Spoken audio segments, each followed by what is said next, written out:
అందరికీ నమస్కారం. Welcome to Leo. వైకాపాకి చెందినటువంటి రాజ్యసభ సభ్యుడు, మాజీ ఏదైతే ఉత్తరాంధ్ర జిల్లాకు సంబంధించి కీలకంగా వ్యవహరించినటువంటి నేత విజయసాయిరెడ్డి, నిన్నటి రోజున విజయసాయిరెడ్డి ప్రెస్ మీట్ పెట్టి కొన్ని వివాదాస్పదమైనటువంటి వ్యాఖ్యలు చేయడం జరిగింది. ఏదైతే చంద్రబాబు నాయుడు గారి గురించి మాట్లాడుతూ చంద్రబాబు నాయుడు గారు భవిష్యత్తులో బతికి ఉంటే మరలా జైల్లో వేస్తామని చెప్పేసి హెచ్చరిక జారీ చేసినటువంటి పరిస్థితి. దారుణమైన ఓటమి చవి చూసిన తర్వాత కూడా వీళ్ళ వైఖరి మారలేదంటూ ఓ పక్క ప్రజల్లో చేకొడుతున్నారు. అయితే ఈ వ్యాఖ్యల గురించి పూర్తి విశ్లేషణ తెలుసుకునే ప్రయత్నం చేద్దాం. మనతో ఉన్నారు జనసేన పార్టీ రాష్ట్ర అధికార ప్రతినిధి కె శ్రీనివాస్ గారు. సార్ నమస్కారం అండి. సార్, విజయసాయిరెడ్డి గారు మనం చూసాం, మొన్న 2024 ఎన్నికల్లో నెల్లూరు నుంచి ఎంపీ అభ్యర్థిగా పోటీ చేశారు. అక్కడ ఓడిపోయారు. ఎంత దారుణంగా ఓడిపోయారో రాష్ట్ర ప్రజలను కూడా చూశారు. అయితే ఇంత ఓటమి చూసినా కూడా ఇంకా వాళ్ళ ఏదైతే గడిచిన 5 సంవత్సరాల్లో ఏ మాటలైతే మాట్లాడారో ఇప్పటికీ అదే కొనసాగించడంపై ప్రజలంతా కూడా చాలా వ్యతిరేకంగా ఉన్నారు.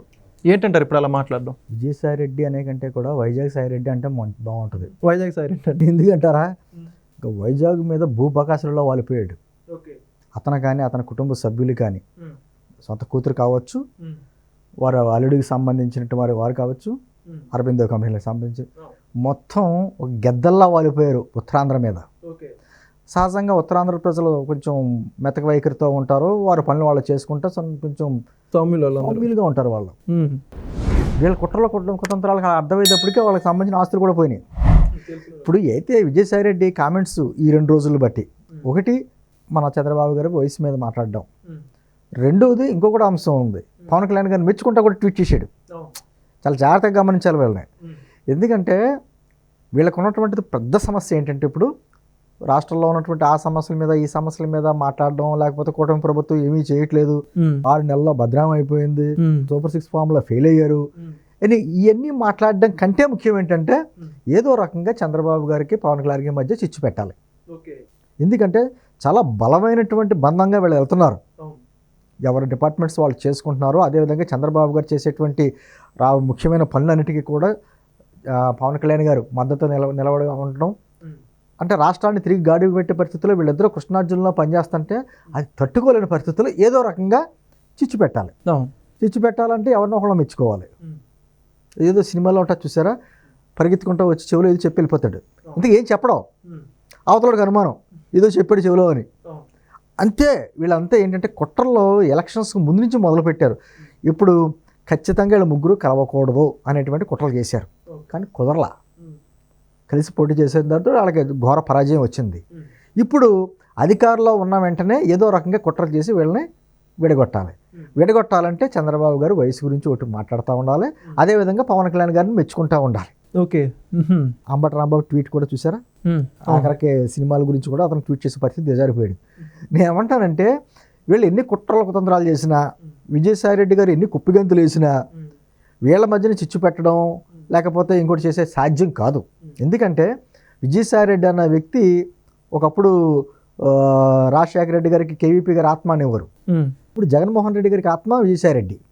సజ్జల గారు కాదంటే సజ్జల గారిది అంటే ఇంకో రెండో ఆత్మది. ఇంకా ఆత్మ 2 ఆత్మ 3 యాత్ర 1 యాత్ర 2 తీసినట్టే ఇక్కడ ఆత్మ 1 ఆత్మ 2 అని కొన్ని ఉంటాయి. ఒక ఆత్మ ఏమో విజయసాయిరెడ్డి గారు, ఒక ఆత్మ ఏమో తర్వాత ఏమో సజ్జల భాస్కర్ రెడ్డి గారు, పెద్దిరెడ్డి గారు, ఇంకా కొన్ని ఉంటాయి. మిథున్ రెడ్డికి ఆత్మలన్నీ ఇవన్నీ ఆత్మలని సంచరించడం ఉంటాయి కదా, రాష్ట్రం అంతా తిరుగుతాను. నేను ఏమంటున్నానంటే, ఈ విధంగా చంద్రబాబు గారు వయసు గురించి మాట్లాడవలసిన పరిస్థితి ఆయనకి ఎందుకు వచ్చింది? అతను ఏమన్నా బాలా కుమారుడా విజయసాయిరెడ్డి? మనల్ని ఎత్తుకోవాల్సిన వయసు అదే కదా, చిన్నపిల్లడేం కాదు. కానీ అతను చంద్రబాబు గారి గురించి గురించి మాట్లాడుతున్నాడు అంటే దాని వెనకాల ఏంటంటే వాళ్ళ ఆలోచన విధానం కానీ ఏది కానీ ఒక కుట్రకోణం.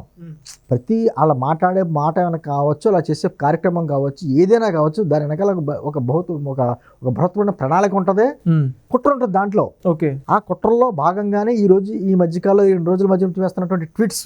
ఎందుకంటే ఒక పక్క నుంచి రైస్ మాఫియా గురించి హల్చల్ నడుస్తుంది, దాని మీద సిట్ వేశారు. ఓ పక్కనేమో తిరుపతి దేవస్థానానికి సంబంధించి అక్కడ ఏం జరుగుతున్న అక్రమాలను బయట తీసుకొచ్చే కార్యక్రమాలు చేస్తున్నారు. ఓ పక్కనేమో రెవెన్యూ సదస్సులు నిర్వహించి అసలు ఈ భూబాకాసులు ఎంతమంది ఉన్నారో వాళ్ళందరూ లెక్కలు తీస్తున్నారు. వైజాగ్లో ఋషికొండ లెక్కలు తెలుస్తున్నారు, వైజాగ్లో వీళ్ళందరూ ఎటువంటి భూములు దోసేశారో అన్ని తీసుకొస్తున్నారు. వీటిలన్నింటినీ డైవర్ట్ చేయాలి. ఓకే, వీటిని డైవర్ట్ చేయాలంటే ఇప్పుడు చూసారా, మనం అతను పెట్టిన ట్వీట్ గురించి మాట్లాడుకుంటున్నాం. ఇది కూడా చర్చే కదా. అతను అంటే మనం చేసే మంచి పని చెప్పుకోనివ్వకుండా అడ్డుపడడానికి ఏదో రకంగా వేస్తూ ఉంటారు. Diversion politics. ఇదే విధంగా ఇప్పుడు మళ్ళీ మొదలెట్టాడు విజయసాయిరెడ్డి. విజయసాయిరెడ్డి అన్న వ్యక్తి చార్టెడ్ అకౌంటెంట్ అంటారు కదా, సిఐ. అతను ఒక క్రిమినల్ అంటారు చూసారా, అతని ఆలోచన విధానం కూడా ఒక క్రిమినల్. అది చార్టెడ్ కాదు, క్రిమినల్ అతనిది. అతను ఎందుకంటే జగన్మోహన్ రెడ్డితో పాటు జైలు జీవితం కూడా అనుభవించాడు. అతని నెంబర్ అయితే గుర్తుకొస్తుంది, కానీ అతని నెంబర్ అయితే గబుక్కి గుర్తురాదు, జైల్లో ఉన్నటువంటి నెంబరు. ఆ రోజు నుంచి ఈ రోజు దొంగ లెక్కలు రాయడమే కదా, దొంగ లెక్కలు రాయడం, దొంగ విధానాలు చేయడం, అలా ఆలోచన విధానం అంతా కూడా ఒక విధమైనటువంటి కుట్రపూరితంగానే చేసుకుంటూ వస్తున్నాడు. జగన్మోహన్ రెడ్డి గారు చేసే పాపాల్లో ముఖ్య భూమిక వహించిందే విజయసాయిరెడ్డి. ఈ రోజున వచ్చి పవన్ కళ్యాణ్ గారిని మెచ్చుకుంటా ఏదో రకంగా ఆంధ్రప్రదేశ్ ఇతను తీసుకోవాలి, అతను వయసు అయిపోయింది అనేటువంటి మాటలు ఈ విధంగా చేసుకుంటాను. మీరు అన్నట్టు ఇవన్నీ కూడా ప్రజలు గమనిస్తూ ఉన్నారు. రాష్ట్రంలో జరుగుతున్న ఇన్ని కార్యక్రమాలు జరుగుతుంటే ఈ 6 నెలల్లోనే ఒక విధమైనటువంటి మార్పు తీసుకొచ్చే ప్రయత్నం కూట ప్రభుత్వం తీసుకొస్తూ ఉంటే తట్టుకోలేని పరిస్థితుల్లో ఏ విధమైనటువంటి దీన్ని ఏదో విధంగా విచ్ఛిన్నం చేయాలి. మీ ఇంకా వెంకట గారు నేను అంటుంది ఇదే కాదు, కులాల మధ్య కూడా చిచ్చు పెట్టాలి చూశారు. కాపు కమ్మ మధ్య ఏదో పెట్టాలి అనే రకాలైన కుట్ర కూడా చేశారు. కుదరలేదు పాప, అది కూడా కుదరలేదు.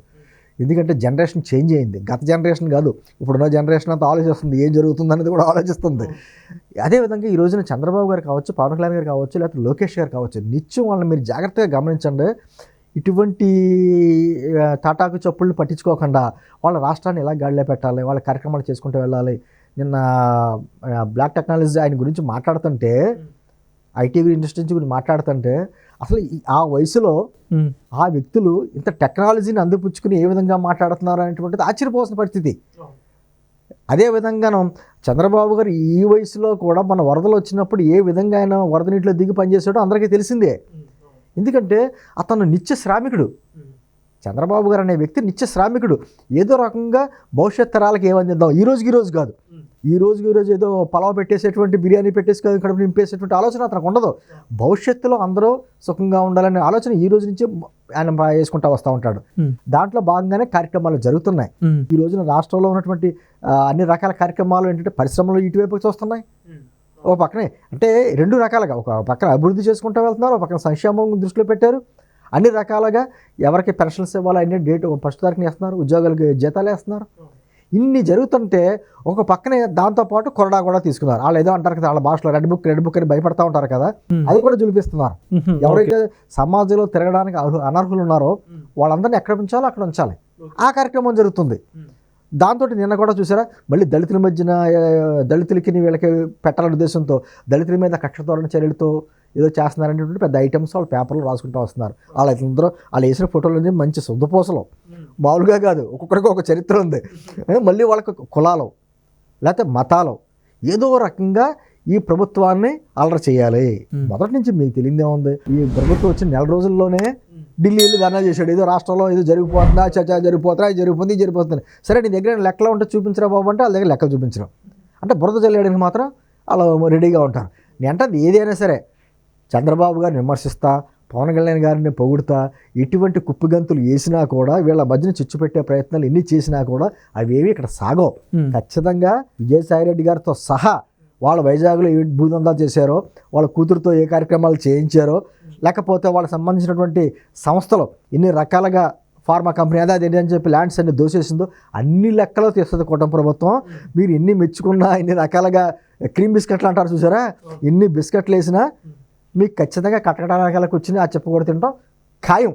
అది మాత్రం జరుగుద్ది. ఓకే, చూద్దాం సార్ ఈయనకి సంబంధించి రానున్న రోజుల్లో ఏం చర్యలు తీసుకోబోతున్నారు. థ్యాంక్ యూ, ధన్యవాదాలు. Please subscribe to Leo news for more videos.